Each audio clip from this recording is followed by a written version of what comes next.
네, 감사합니다. 오늘은 믿음의 기상으로 홍해를 건너라, 믿음의 기상으로 홍해를 건너라 라는 제목으로 하나님 말씀 증거하도록 하겠습니다. 오늘은 2013년도 첫 번째 주일 예배입니다. 오늘 믿음의 큰 그림을 한번 그렸으면 좋겠습니다. 애굽에 있던 이스라엘 백성들의 모습은 노예였습니다. 노예란 건 무엇입니까? 한마디로 얘기해서 노바디입니다. 아무것도 아닌 존재입니다. 미천한 존재입니다. 가치 없는 사람들입니다. 보잘것없는 사람들입니다. 그런데 그들이 홍해를 건너는 그 순간에 역사의 심장이 되었고 역사의 센터가 되었고 하나님의 뜻을 이루는 하나님의 백성이 되었다는 것입니다. 우리 1년 동안에 이런 변화가 나타나는 것, 그게 바로 믿음의 대장적이라는 것입니다. 신약으로 넘어오면 고린도전서 1장 26절을 보니까 형제들아 너희를 부르심을 보라. 육체를 따라 지혜로운 자가 많지 아니하며 능한 자가 많지 아니하며 문보를 좋은 자가 많지 아니하도다. 그러나 하나님께서 세상에 미련한 것들을 택하사 지혜 있는 것들을 부끄럽게 하려 하시고 세상에 약한 것들을 택하사 강한 것들을 부끄럽게 하려 하시며 하나님께서 세상에 천한 것과 멸시받는 것들과 없는 것들을 택하사 있는 것들을 폐하려 하시나니. 한마디로 말해서 무슨 얘기입니까? 세상의 온갖 노바디들, 그죠? 약한 것들, 미련한 것들, 천한 것들, 멸시받는 것들, 없는 것들, 다 이게 노바디 아닙니까?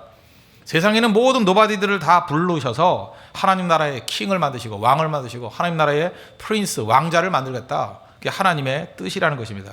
언제부터 이런 일이 벌어집니까? 홍해를 건너는 그 순간부터 이런 일이 벌어지게 된다는 것입니다. 오늘도 예배드리는 모든 성도들 이런 변화의 역사가 있는, 나의 삶 가운데 이런 변화를 누릴 수 있는 우리 믿음의 종 되기를 바랍니다. 그러면 홍해의 상황이라는 게 뭡니까? 홍해의 상황이라는 것은 그것을 이기는 것부터 시작하는 것이 한 해의 시작이라고 그랬는데, 홍해의 상황이라는 것은 한마디로 얘기해서 진퇴양난의 상황이다, 이렇게 묘사할 수 있습니다. 10절을 보십시오. 바로가 가까이 올 때 이스라엘 자손이 눈을 들어 본즉 애굽 사람들이 자기들 뒤에 이른지라. 뒤에는 애굽 군대가 있고 앞에는 홍해가 가로막혀 있습니다. 진퇴양난이죠. 앞으로도 갈 수 없고 뒤로도 갈 수 없는. 이때 우리가 해야 될 일이 무엇인가?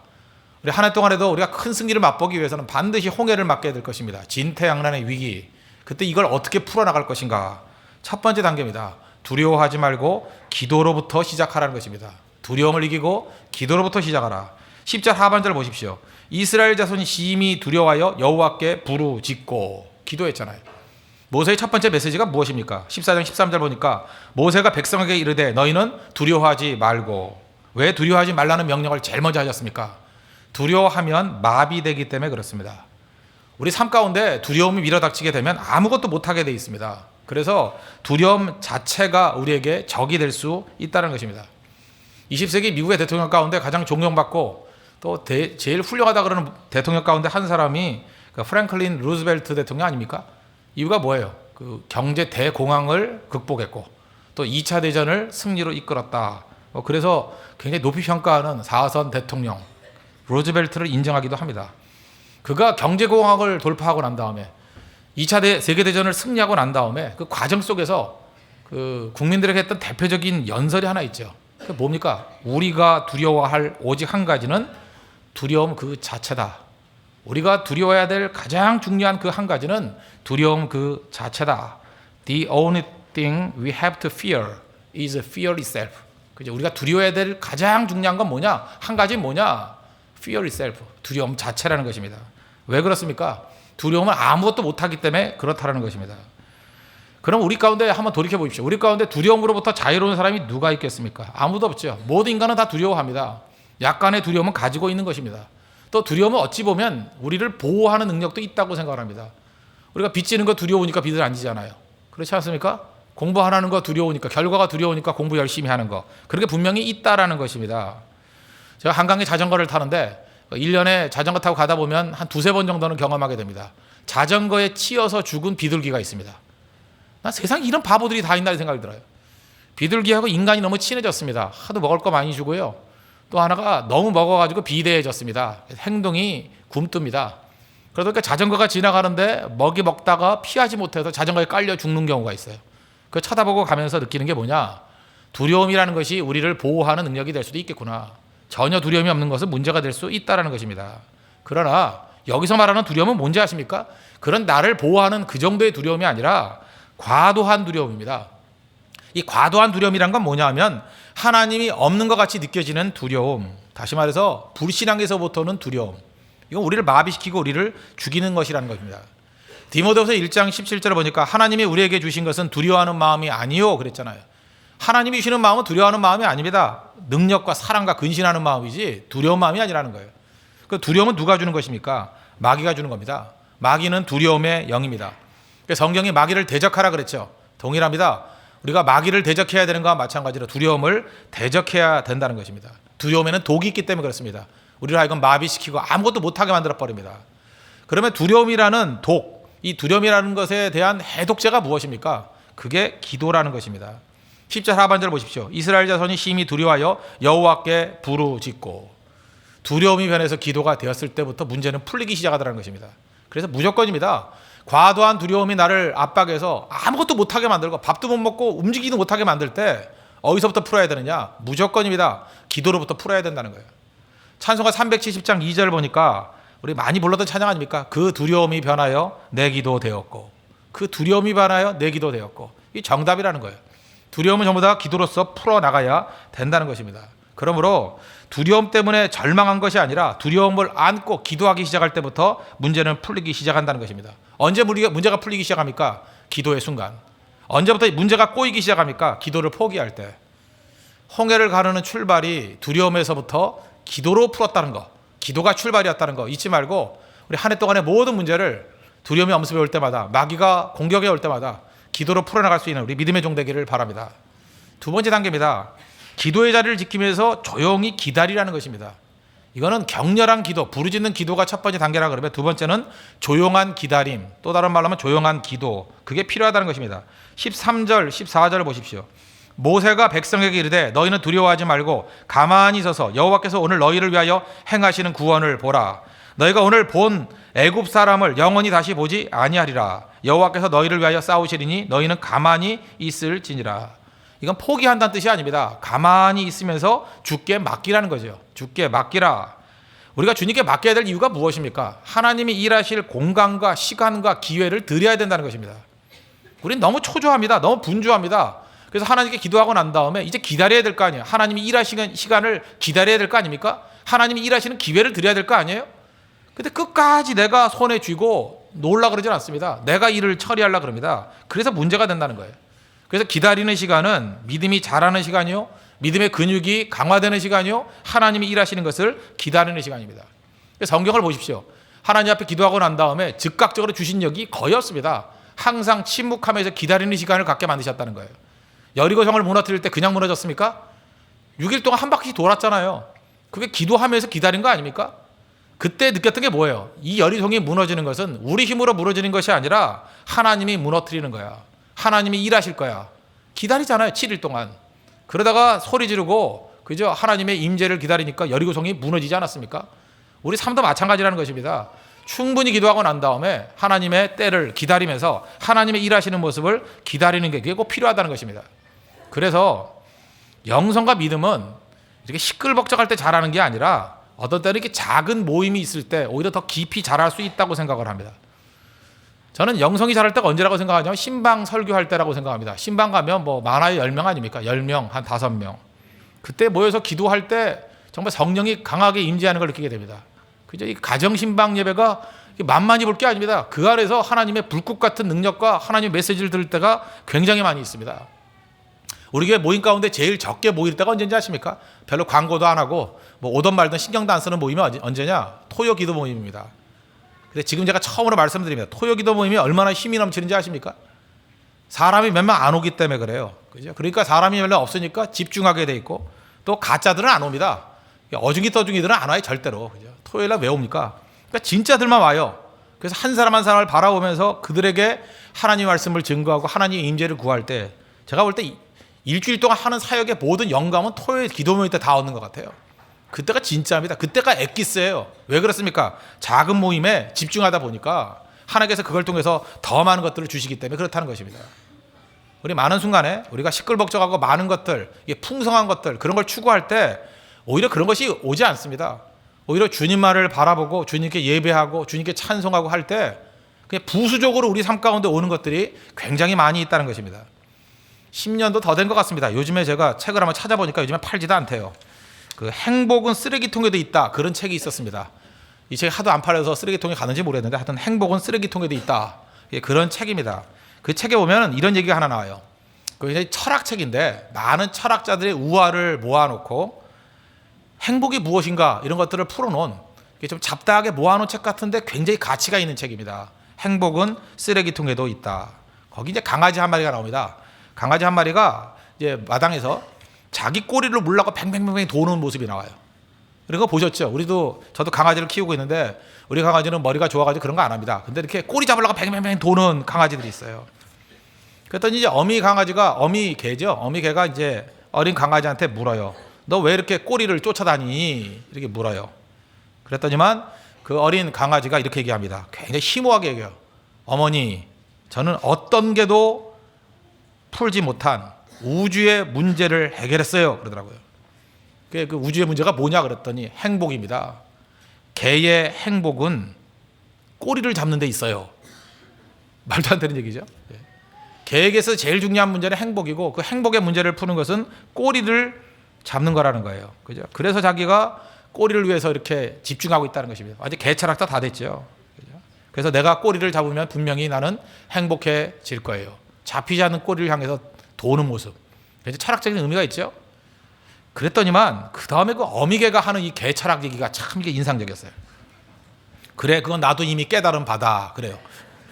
그죠? 꼬리에 행복이 있다는 거. 그런데 꼬리는 잘 잡히지 않는단다. 나라도 어렸을 때 굉장히 잡으려고 노력했죠. 한 번도 잡히지 않더라는 거예요. 그 다음 얘기를 합니다.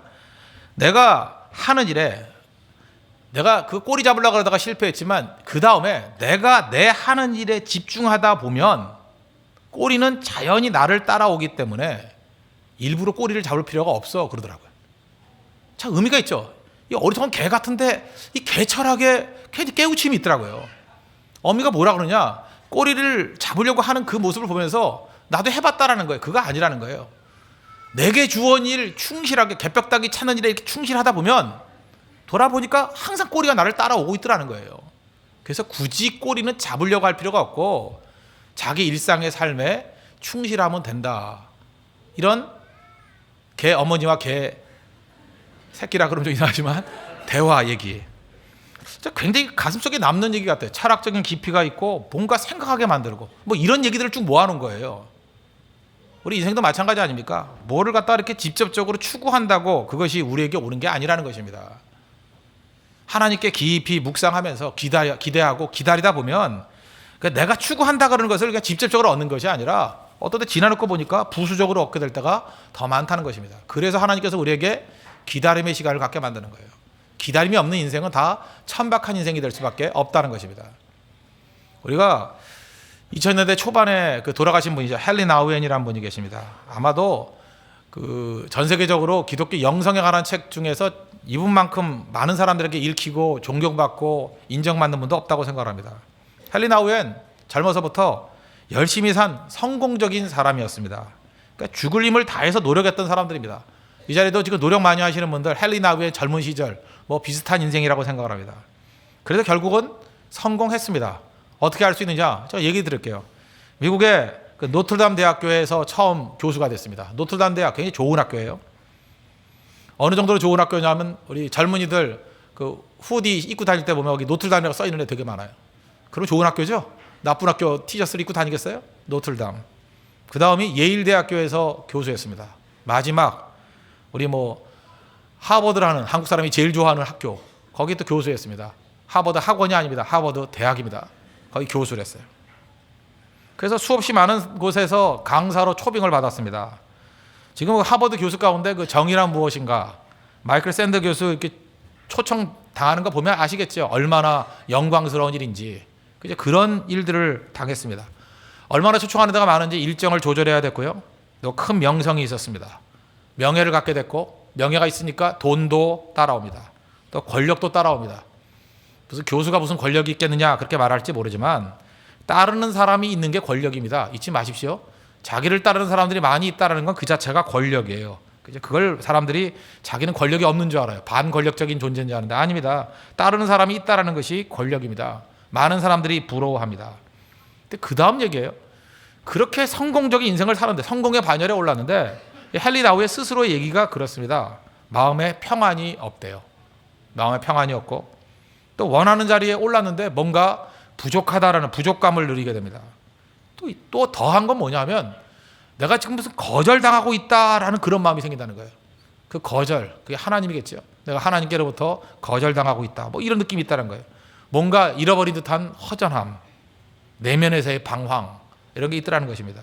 그래서 도저히 견딜 수가 없어가지고 스스로 좋은 일을 하려고 했던 게 아닙니다. 견딜 수가 없어서 토론토에 있는 데이브레이크라는 그 정신 지체 장애인들 수용시설에 가서 십수년 동안의 나머지 일생을 바칩니다. 그게 우리가 알려진 얘기죠. 거기서 글도 쓰고 거기서 우리가 지금 알고 있는 대부분의 책들을 거기서 다 썼던 것입니다. 우리 생각할 때 이 데이브레이크라는 장소가 이 정신지체 장애인들이 굉장히 많이 모인 곳이라고 생각을 하죠. 몇 명쯤 있을까요? 한 700명이요? 그거보다 적으면 한 100명쯤이요? 7명 있는다. 7명. 7명 정신지체 장애인이 있는 곳에 십수년 동안 자기 인생을 다 바쳤습니다. 어떤 분들은 이걸 보고 이렇게 얘기해요. 이건 낭비라고. 거룩한 낭비. 낭비란 거룩한 낭비입니다. 이런 석학이 7명의 정신지체 장애인을 위해서 이렇게 헌신할 필요성이 있느냐? 낭비다. 그래요. 낭비예요. 그러나 거룩한 낭비라고요. 그때 그가 거기서 썼던 책들, 거기서 썼던 묵상들, 거기서 했던 기도들, 그걸 다 모아놓은 것들이 그 다음에요. 수천만 명에게 읽혀졌고요. 수천만 명에게 영향을 미쳤다는 것입니다. 잘 보세요. 하나님께서는 더 많은 사람들이 나아가게 만들기 위해서 7명에게 집중하게 만들 때가 있다는 것입니다. 우리 가운데 천박한 사람 가운데 어떤 사람인지 아십니까? 항상 이게 스펙타클한 것만 좋아해요. 뭐 많이 모인 것만 좋아하고 화려한 거 좋아하고 호텔 분위기 나는 것만 좋아합니다. 그걸 보세요. 느끼는 게 뭐냐면 꼭 잘 살아보세요. 내가 어렸을 때 했던 새마을 운동 같아요. 그죠? 질 떨어지는 새마을 운동.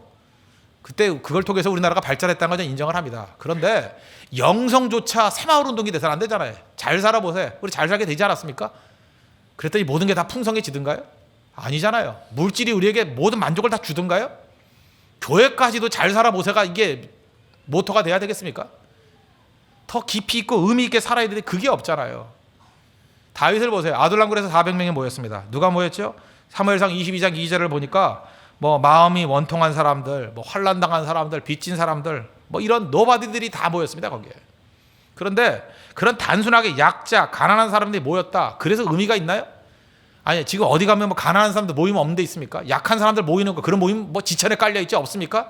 근데 아둘람굴에 모였던 사람들이 위대했던 이유가 뭔지 아십니까? 그들은 약하고 가난했지만 꿈꾸는 용기가 있었어요. 그들이 꿈꾸는 게 뭐였는지 아십니까? 세상에 대해서 도전을 했고요. 세상을 바꾸려는 마음이 있었다고요. 세상의 문화에 대한 도전이 있었다고요. 카운트 컬처 하는 그런 마음들이 있었다고요. 그래서 위대한 거죠. 다윗을 통해서 거기서 그런 훈련된 사람들이 새로운 이스라엘 왕국을 만드는 역군들이 다 되더라는 것입니다. 언제 필요합니까? 기다림이 필요합니다. 기다림. 그래서 하나님께서 여러분들 분명히 하나님 앞에 놀랍게 기도하고 난 다음에 분명히 홀로 있게 만드는, 조용히 기도하면서 묵상하게 만드는 기다림의 시간을 주실 것입니다. 기다림이 있어야 됩니다. 기다림이. 이때 기도했던 내용이 시편 57편입니다. 아둘람굴의 찬양이라고 보통 얘기를 하는데 조금 전에 우리 찬양했죠. 모든 상황 속에서 주를 찬양할지라. 후렴이 뭐예요? 내 마음이 확정되었고 확정되었사오니. 시편 57편 7절입니다. 하나님이여 내 마음이 확정되었고 내 마음이 확정되었사오니 내가 노래하고 내가 찬송하리이다. 내 영광아 깰지어다. 비파와 수구마 깰지어다. 내가 새벽을 깨우리로다. 이 새벽을 깨우리로다 하는 것이 무슨 새벽기도 하자 그 얘기인지 아는데 그게 아니고요. 시대의 새벽을 깨우겠다 그 얘기예요. 시대의 새벽을. 어디서 이런 찬양을 했어요? 아둘람굴에서. 아둘람굴에서 약자들, 가난한 사람들, 그런 노바디들이 모여서 하나님께 예배하고 기도하면서 내 마음이 확정되었대요. My heart is fixed. 그죠? 이 아무것도 없을 때 굴 속에 도망다닐 때 그때 필요한 게 뭐예요? 기다리면서 내 마음이 확정되었대요. fixed 되었대요. fixed. My heart is fixed. 마음이 지금 fixed 돼 있습니까? 요동하고 있잖아요. 이랬다 저랬다 뭐 사는 건지 아닌 건지 뭐 뭘 해야 될지 말아야 될지 뭐 새벽기도 나올지 말지 뭐 특세 끝났는데 보통 새벽기도 나갈지 말지 막 이런 거나 고민하고 있고 아침 식사 밥차 먹을지 안 먹을지 이런 걸 결단이라고 얘기하고 그죠? 중요한 게 뭔지 알아요? 그 작은 모임 속에서 하나님을 바라보면서 내 인생의 필생의 과업이 이거다라고 하는 My heart is fixed. fixed예요. fixed. 마음이 확정되었대요. 왜 우리 마음에 확정이 없는지 아십니까? 기다림이 있습니까? 기다림이 있어요?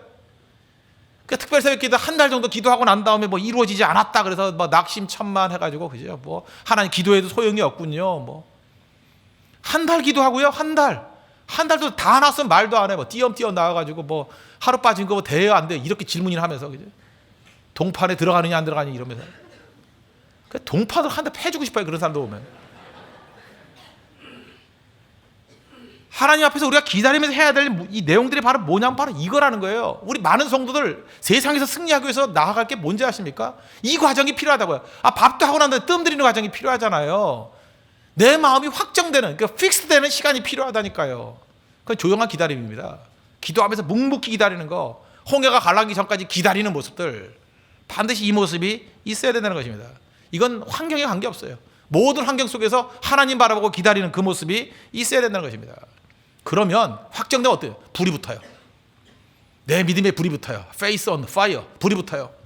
논리가 있으면 논리도 계속 숙성을 시켜보십시오. 하나님 바라고 있으면, 기다리고 있으면 그 안에 불이 붙어요. Lord's on fire, 불이 분다. 불이 붙는 시간이 있어야 돼요. 불 붙기도 전에 이리 뛰고 저리 뛰고 기다려보십시오. 기다려봐요. 새벽기도 끝나고 난 다음에 잠깐 뛰쳐나가서 밥만 먹으려고 그러지 말고 적어도 일주일에 두세 번 정도는 느긋하게 앉아가지고 기다려야죠. 하나님의 뜻을 기다려야죠. 하나님의 응답을 기다려야죠. 내 마음에 불 붙을 내용이 있으면 불 꺼지기 전에 더 기다려야죠. 불을 활활 태우고 나가야죠. 마음에 불이 없는 사람들 그거 가짜 신앙입니다. 그게 무슨 신앙이에요? 여러분 마음에 확정된 게 있습니까? 여러분 지금 아둘랑굴에 계십니까? 혹시 비참한 상황에 놓여 있습니까? 그때 하나님 바라보고 기다리십시오. 그 내 마음이 확정되었고 확정되었사오니 내가 새벽을 깨우리로다. 그리고 일어서는 거예요. 그게 신앙입니다. 신앙인. 세 번째 단계입니다. 믿음으로 홍해를 향해서 나가야 됩니다. 15절 보십시오. 여호와께서 모세에게 이르시되 너는 어찌하여 내게 부르짖느냐? 이스라엘 자손에게 명령하여 앞으로 나아가게 하고. 그러니까 뭐 기도하지 말라는 얘기가 아니라 이제 기도 그만하고 이젠 나갈 때다, 그런 뜻이죠. 믿음의 발걸음을 내디딜 때다. 많은 사람 그런 얘기를 합니다. 뭐가 해결돼야 움직인대요. 아닙니다. 움직여야 해결돼요. 좀 더 기다리면 풀린대요. 풀리고 난 다음에 움직인대요. 뭐가 풀리기는 움직여야 풀리는 거죠. 이건 아무 때나 움직이는 게 아니라 기다리고 난 다음에 하나님께서 기도하는 백성들에게 명령해 주신다니까요. 이제는 움직일 때다. 나가라. 그때 움직여야 돼요.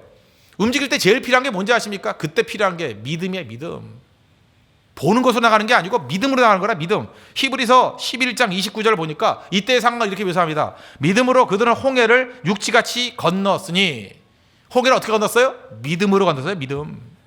믿음으로 주님이 가라 그럴 때 믿음으로 나아갔다고요. 우유부단함, 그게 우리를 망치는 것이 될 수 있다는 것입니다. 믿음으로 나아갈 줄 알아야 된다. 믿음으로. 자, 우리 한국교회가 그래도 하나님 앞에서 이렇게 기독교가 들어온 지 얼마 안 되는데도 불구하고 큰 부흥이 있고 하나님이 기뻐하시는 민족인 것 같아요. 저 그렇게 믿어요. 저는 한민족을 하나님이 좀 더 사랑한다고 믿어요. 뭐 왜 믿느냐 그러면 내가 믿겠다는데 뭐 내가 믿어요. 그렇게 믿어요. 우리 민족이 뭐가 있는지 아십니까? 이런 게 있어요. 제가 미국 가서 들은 얘기인데 미국 사람들이, 서양 사람들이 정말 이상하게 여기는 게 뭐냐면 1970년대 80년대 이야기입니다. 그때부터 지금까지 계속 얘기해요. 미국 사람들이 한국 사람들 보면 진짜 이상하대요. 이상한 것 중에 하나가 뭐냐, 70년대 80년대만 해도요 일본이 전 세계에 돌풍을 일으켰습니다. 그래서 일본 그러면 최고였고요, 일본 경영학 그러면 최고였고, 일본 기업 그러면 최고였고, 일본 물건 그러면 최고였고, 전부 다 일본이었어요. 그래서 일본에 대해서는 다 기죽어 있었는데 전 세계에서 유일하게 한국만 일본을 우습게 여기는 나라예요. 우린 절대로 일본을 존경 안 해요. 일본을 계속 우습게 여겨요. 그죠? 일본 사람 이렇게 말도 안 해요. 안 보면 외놈이고요, 안 보면 쪽발이고요. 절대로 존경 안 해요. 계속 우습게 여겨요. 우습게.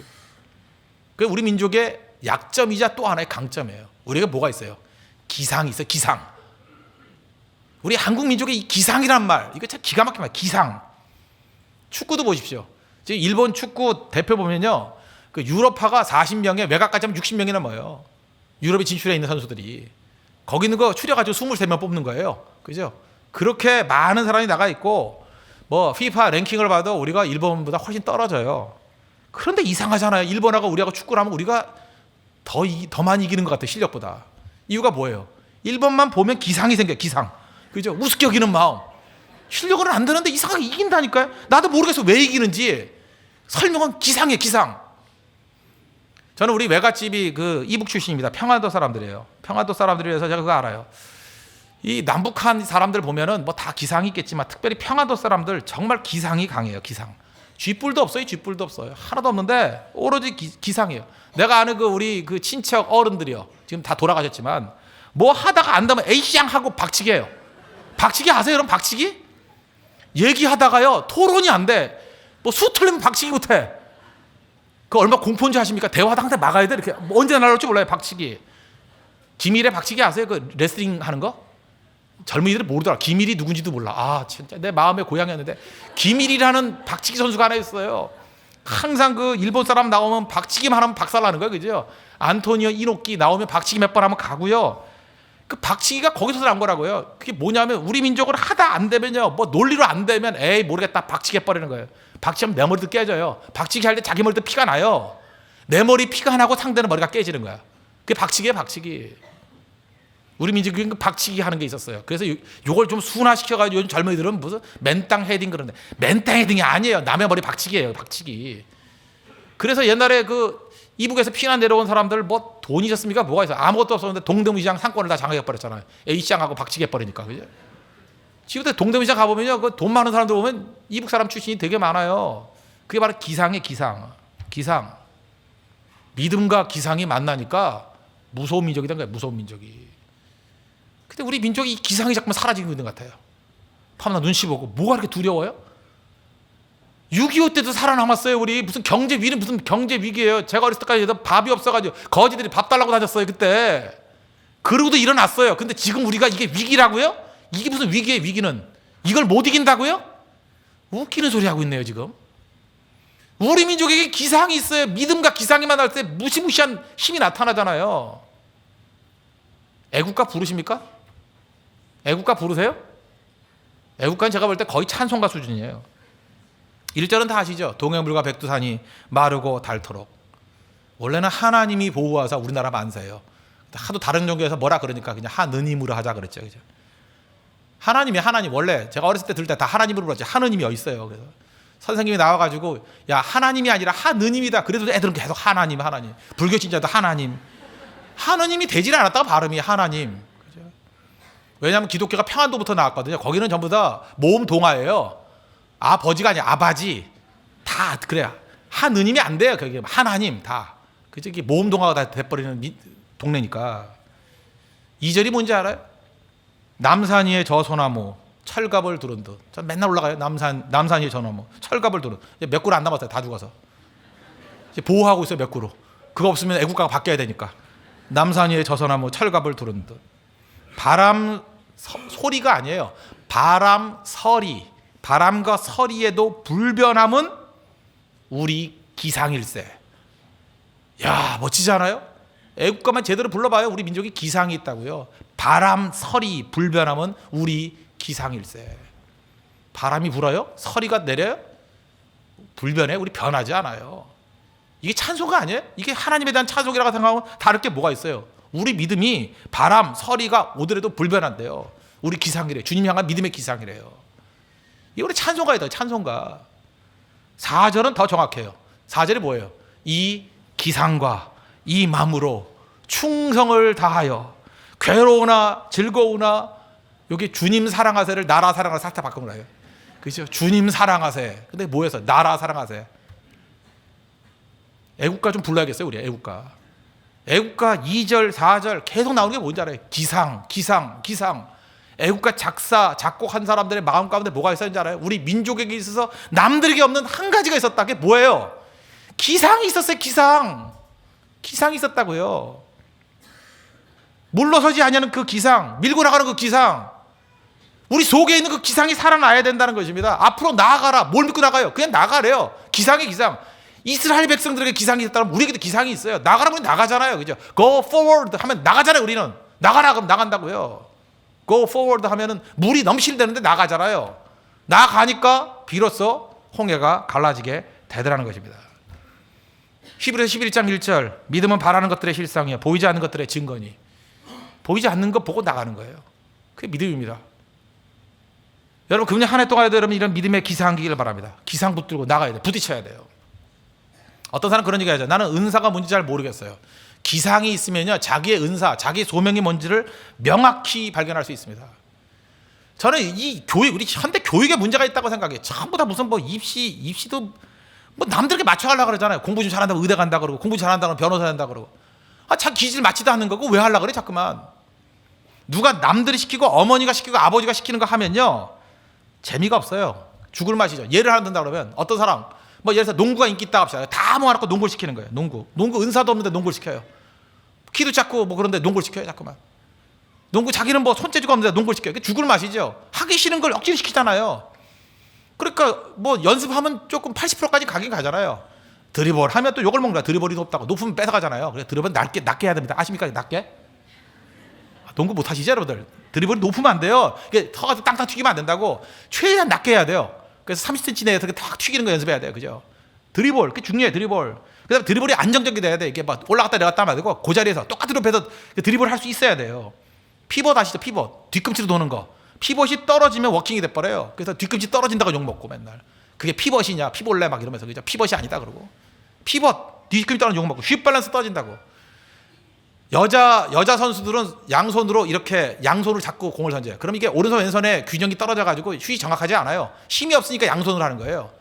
남자들은 한 손으로 해야 돼. 한 손으로. 그래야 항상 안정적으로 똑같은 슛 감각을 유지할 수 있다고. 한 손으로.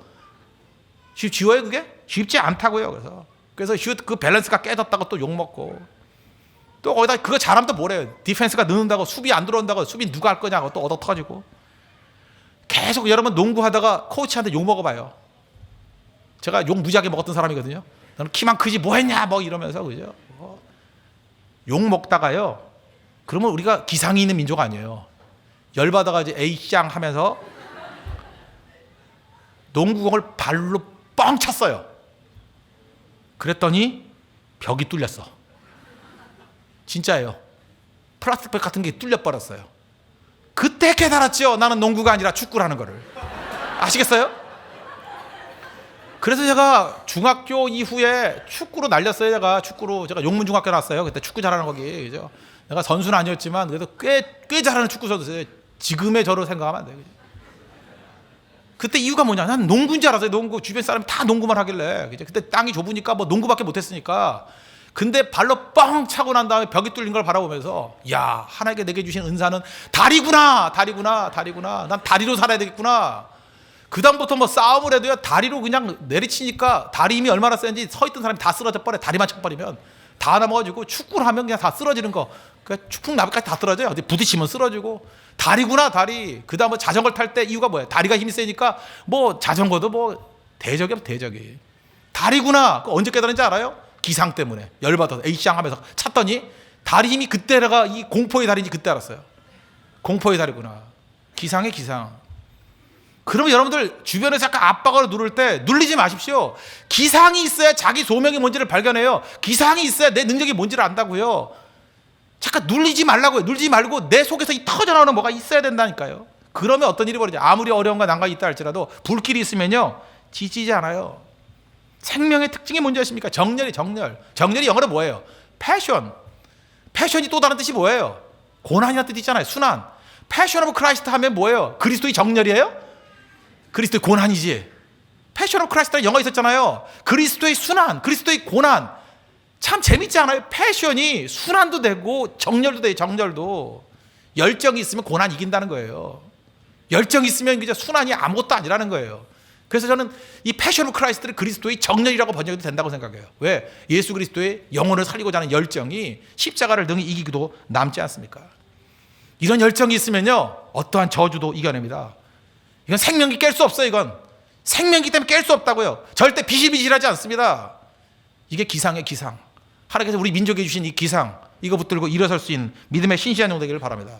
그러므로 우리 앞에 놓여 있는 마지막 단계, 믿음의 기상으로 돌파해 버리십시오. 반드시 승리하는 하나님의 백성이 될 것을 확신합니다. 기도하겠습니다. 이 시간 다 같이 하나님께 간구하겠습니다. 두려움이 올 때 기도로 풀게 해주시고 기다림을 통해서 그저 하나님의 깊이 있는 하나님의 능력을 맛볼 수 있도록 해달라고 기도하시고 마지막 믿음의 기상으로 돌파해 나가는 믿음의 종 될 수 있도록 해달라고 다 같이 하나님께 간구하도록 하겠습니다.